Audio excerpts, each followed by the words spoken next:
কলিজার টুকরার বন্ধুরা, আজকে আপনাদের সাথে শেয়ার করব কুমড়া ফুলের ফ্রাই, সঙ্গে আছে পটল আর কুমড়া ফুলের ডাঁটার ফ্রাই। এই যে দেখুন, কুমড়া ফুলের ডাঁটা আর পটল ফ্রাই, একদম মুসমুসে মুখরোচক নাস্তা রেডি হয়ে গেছে বিকালের। সবাই কিন্তু আমরা রং চার সাথে খেয়ে নেব। আপনারা চাইলে সসের সাথেও খেতে পারেন, কিন্তু টমেটো সসের সাথে খাওয়ার থেকে চায়ের সাথে খেতে দারুণ লাগে। আমাদের বাসার সবাই চায়ের সাথে খেতে ভীষণ পছন্দ করে। আর এই রকম যদি মুখরোচক মুসমুসে নাস্তা হয়, আর কি চাই বন্ধুরা, একদম জমে যাবে। তবে আসুন সবাই একসাথে খাই। আর এই রকম মজার মুখরোচক নাস্তা কে কে পছন্দ করেন অবশ্যই কিন্তু জানাবেন। নমস্কার বন্ধুরা, সবাই কেমন আছেন? আমি পাপড়ি চলে আসলাম আপনাদের মাঝে কিচেন অ্যান্ড ব্লগ থেকে। আজকে থাকছে আপনাদের সঙ্গে মজাদার এই যে মিষ্টি কুমড়া ফুলের চপ। আর এই মিষ্টি কুমড়া 3টা ফুল আমি আজকে সকালে তুলে নিয়েছি, আর এই 3টেই কিন্তু একদম টাটকা। আরগুলো ছিঁড়ে নিয়েছি কালকেরগুলো এই যে। তবে এগুলো আমি ধুয়ে টুয়ে খুব সুন্দর করে পরিষ্কার করে নিয়েছি, নর্মাল ফ্রিজে রেখে দিয়েছিলাম। আর আজকে সকালে 3টা ফুল পেয়েছি গাছে, সেটা দিয়েই আজকে আমাদের বিকেলের নাস্তাগুলো করছি। আর এই যে দেখুন, এখানে নিয়েছি পটল কেটে, দুটো পটল ছিল, ভাবলাম যে পটল দুইটাও এই মিষ্টি কুমড়া ফুলের সাথে ফ্রাই করে নিই, তাহলে খেতে বিকেলের নাস্তা দারুণ লাগবে, চায়ের সাথে একদম জমে যাবে। আর এখানে আমার গাছের যেহেতু ফুল অনেক কয়টা ফুল, আজকে শুধু কম ফুটেছে, আর প্রতিদিন কিন্তু বেশি ফুটে। সঙ্গে থাকুন কিভাবে আমি এই ফুলের চপগুলো তৈরি করি, সাথে আছে পটল, দেখতে থাকুন। এখানে নিয়েছি আতপ চালের গুঁড়া, সঙ্গে নিয়েছি কালো জিরা। কালো জিরাটা দিলে কিন্তু ভীষণ ভালো লাগে। এখানে নেব কিছুটা ধনে পাতাটা দিয়ে দিচ্ছি। আর নেব একটু পেঁয়াজ, কাঁচামরিচ কুচিটা অপশনালি, এটা আপনারা দিলে দিতে পারেন, না দিলে নাই। কাঁচামরিচ কুচি অল্প একটু দিয়ে দিলাম, সঙ্গে দিয়ে দিলাম লবণ। এখানে দিয়ে দিচ্ছি হলুদ পাউডার, আর দিয়ে দেব একটু জিরার পাউডার, দিয়ে দেব একটু মরিচের গুঁড়া পাউডার।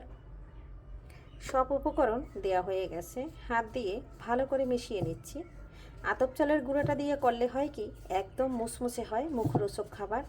যেহেতু আমরা বিকেলে এটা নাস্তা করব, সেক্ষেত্রে কিন্তু আমি এখানে বেসনটা ব্যবহার করছি না, আপনারা চাইলে করতে পারেন। এখানে কিন্তু আমি কর্নফ্লাওয়ারও দিচ্ছি না, সব কিছু একটু এই যে মেখে নিয়েছি। এটা ফ্রিজের আতপ চালের গুঁড়া, এখানে আমি জলটা দিয়ে দিয়েছি। প্রথমে শুকনো উপকরণগুলো খুব সুন্দর করে মেখে নিয়েছি। ব্যাটারটা পাতলা হইলে কোনো সমস্যা নাই, তার কারণ পাতলা হলেও খুব সুন্দর করে মুসমুসে হবে।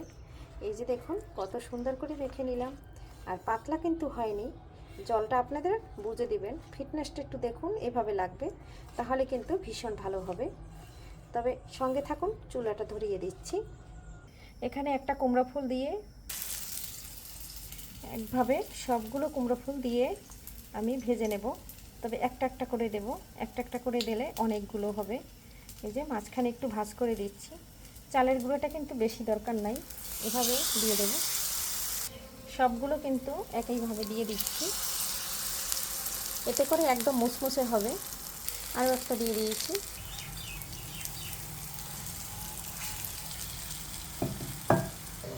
বন্ধুরা এই যে দেখুন, একটা পাশ কিন্তু হয়ে গেছে, এখন উল্টে দিচ্ছি। আর এটা কিন্তু ভাজতে একদম 2 মিনিট সময় লাগে। তবে ব্যাটারটা একটু পাতলা করেছি, কেন, চালের গুঁড়োটা বেশি মোটা হয়ে গেলে কিন্তু ভালো লাগে না খেতে, এর জন্য আমি একটু পাতলা করে দিয়েছি। আপনারা চাইলে আর একটু চালের গুঁড়োটা বেশি নিয়ে গাঢ় করে দিতে পারেন। তবে এভাবে এই যে দেখুন কতটা মুসমুসে হয়েছে। এগুলো পরে দিয়েছি, তার জন্য একটু পরে উল্টে দেব। আর একইভাবে কিন্তু আমি সবগুলো ভেজে নেব। তবে এক ব্যাচে হবে না, আরও এক ব্যাচ দিতে হবে, যেহেতু অনেকগুলো ফুল জমছে। আজকে শুধু কম ফুল ফুটেছে, আর প্রতিদিন অনেক ফুল ফোটে। আর আপনাদের এই গাছ কিন্তু আমি অনেকবার শেয়ার করেছি, এর শাক কেটে রান্না করি, এর ফুল পেড়ে খাই। কুমড়োর শাক কিন্তু আমার খেতে ভীষণ ভালো লাগে, আর এই কুমড়ো ফুলের বড়াগুলো খেতেও ভীষণ ভালো লাগে, একদম চায়ের সাথে কিন্তু জমে যায়। বন্ধুরা এই যে দেখুন, অনেকগুলো ভাজা হয়ে গেছে, তুলে নিচ্ছি। অবশিষ্ট কিন্তু আরও কিছুটা দিয়ে দিয়েছি, এক সাইড থেকে তুলে নিচ্ছি, আর এক সাইডে কিন্তু দিয়ে দিচ্ছি। এতে করে কি হয়, মানে খুব দ্রুত হয়ে যায় এবং আমাদের গ্যাসও সাশ্রয় হয়। তাই কিন্তু এই পদ্ধতিটা অবশ্যই ফলো করতে পারেন। দেখতে যেরকম হয়েছে লোভনীয়, খেতে কিন্তু দুর্দান্ত লাগে। কুমড়া ফুল যদি হাতের কাছে থাকে তাহলে একবার বানিয়ে নিতে পারেন বন্ধুরা। এগুলো কিন্তু অবশিষ্টগুলো হয়ে গেছে, আর আমার কিন্তু সেই অল্প তেলেই কিন্তু সেই তেলটাই রয়ে গেছে। আর এই যে এখন আমি উল্টে পাল্টে নিচ্ছি। আর আমার চুলাটা কিন্তু একদিকে একটু নিচু, তাই কিন্তু এক সাইডে তেলটা এসে থাকে। এই যে এখন আবার একটু তেলের ভিতরে দিয়ে দিচ্ছি, এরপরে কিন্তু তুলে নেব। আমি ওই সাইডটা দিয়ে একটু হলে ওই সাইড দিয়ে যে পটল কেটে নিয়েছি সেটা দিয়ে দেব, তাহলে কিন্তু দ্রুত হয়ে যাবে। আর এতে করে আমাদের গ্যাসও কম খরচ হবে। পটলটা কিন্তু খুব সুন্দর করে এই যে মেখে নিয়েছি। আর আপনারা এখানে বেসনও দিতে পারেন, কিন্তু আজকে আমি এখানে এভাবেই কিন্তু এই চালের গুঁড়াটা দিয়ে খুব সুন্দর করে দিয়ে দিচ্ছি। আর এটা ডুবো তেলেও ভাজতে পারেন, কিন্তু আমি তেমন একটা ডুবো তেলে কোনো কিছুই ভাজি না। ডুবো তেলে ভাজার কোনো প্রয়োজন নাই।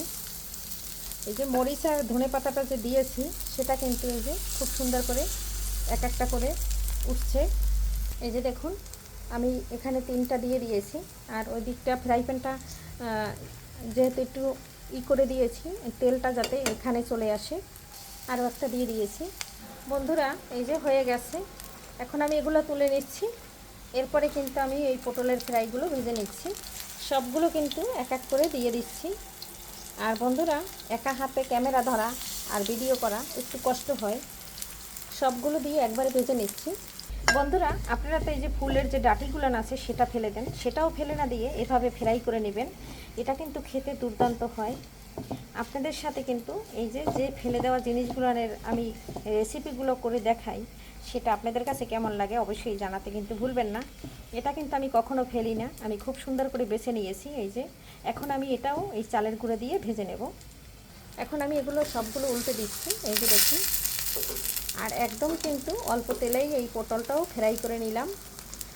অবশ্যই আপনারাও চেষ্টা করবেন এরকম অল্প তেল খাওয়ার। অল্প তেলে হয় কি, আমাদের শরীর ভালো থাকে, আমাদের কোলেস্ট্রল হয় না। তাই অল্প তেল দিয়ে কিন্তু এভাবে চেষ্টা করবেন খাওয়ার।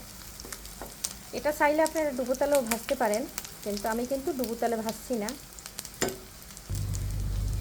এই যে উল্টে পাল্টে খুব সুন্দর করে কিন্তু ভেজে নিচ্ছি।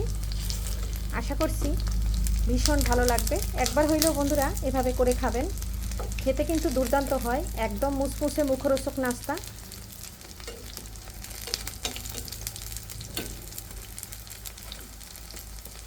এই প্রথমে যে 3টা দিয়েছি সে 3টা কিন্তু হয়ে গেছে, এই 5টা হলেই হয়ে যাবে। আর পরেরগুলো কিন্তু এই যে উল্টে পাল্টে দিচ্ছি, পরেরগুলো আরেকটু সময় লাগবে।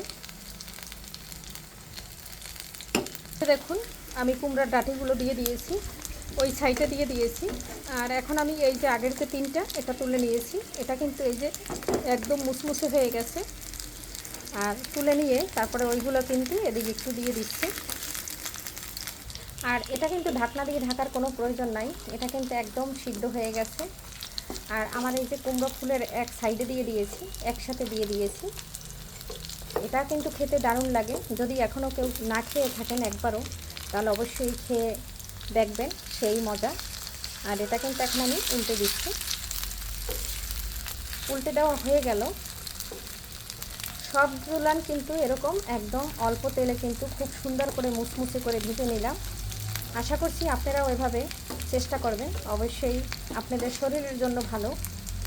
আর আমার রান্নাগুলো আপনাদের কাছে কেমন লাগে অবশ্যই জানাতে কিন্তু ভুলবেন না। যদি ভালো লেগে যায় একটা লাইক, একটা কমেন্ট, একটা শেয়ার করে সঙ্গে থেকে যাবেন। বন্ধুরা এদিকে দেখুন, আমার একদম সবগুলো কিন্তু ভাজা হয়ে গেছে। আর যে তেলটা আমি দিয়েছিলাম সম্পূর্ণ তেলটা কিন্তু আমার এই যে সেই তেলেই কিন্তু ভাজা হয়েছে। আপনারা চাইলে এরকম কম তেলে সবসময় ফ্রাই করে নেবেন। একদম মুচমুচে হয়েছে দেখুন। এখন আমি চুলার জালটা অফ করে দিচ্ছি আর চুলা থেকে নামিয়ে নিচ্ছি। বুঝতে তো পারছেন যে কতটা মুচমুচে হয়েছে বন্ধুরা।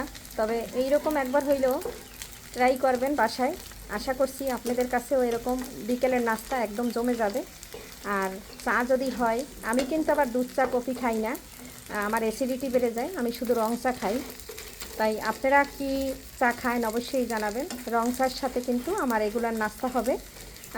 আপনার দাদাভাই খাবে, আমি খাবো, আমরা সবাই রং চা খাই। মাঝে মাঝে আপনার দাদাভাই ব্ল্যাক কফি খায়, কিন্তু আজকে রং চার সাথেই হবে এই মজাদার রেসিপি। তবে সবাই সঙ্গে থাকুন, সাথে থাকুন। আর আজকের মতো বিদায় নিচ্ছি, সবাইকে বাই।